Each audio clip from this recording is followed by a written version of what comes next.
In this video, we're going to have a look at a specific way of categorizing products, and that's obviously brands and ranges. So, it's a special object within the PIM. So within this, if we look at a traditional grocery or food element, and this applies to multiple industries. I'm on a Tesco website. I've negotiated my chocolates things, and I just want to look at different brands, uh, you know, from Nestle or something else. So we need to be able to, you know, allocate products to this type of scenario. So in terms of Nestle and the like.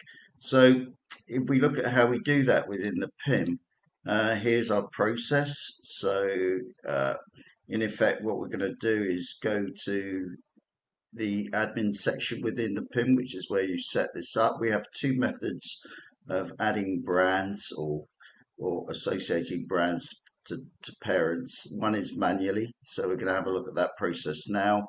Um, the other one is just through a prepared file. So this might be part of your initial import where you've got lots and you just want to import it. So our desired output is a parent. So we want to sort of categorize them under food, just as these have done under brands in this scenario. Then we've got some form of hierarchy that we can set. So food, Nestle being a brand, and then a child brand, Kit Kat, Lion Bar, and Milky Bars that Nestle produce. So within our sectors, we've got sub things going on here in terms of the PIM. So how we do that is manually. We go to the PIM. We go to our admin section down here, and we've got this section called brand. Just open that up, and the next thing we're going to do is just click.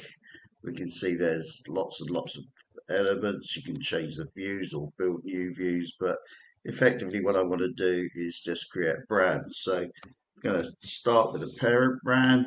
So I've got two options. Give it a name. Has it got a parent? No, this is going to be the top level. We'll add another one. So in this way, we just want to put Nestle in there.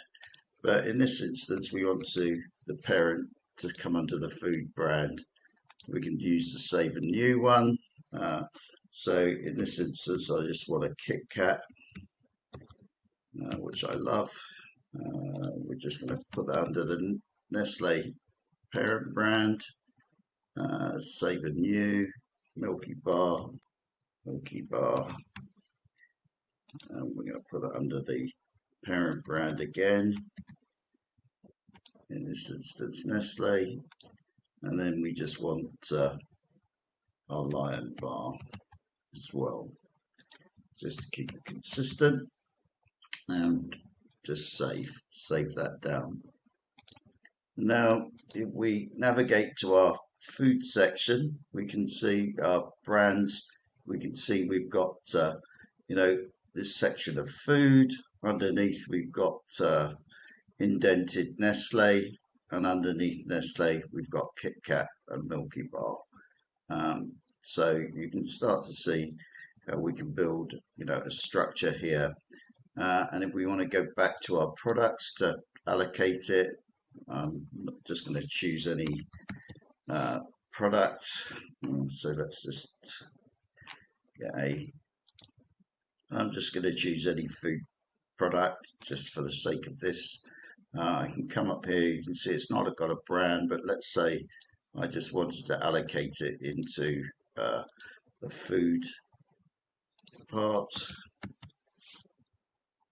Or we just call it Milky Bar. So we just want this to be a Milky Bar product. Just click that in, and that's now going to be saved as a Milky Bar brand.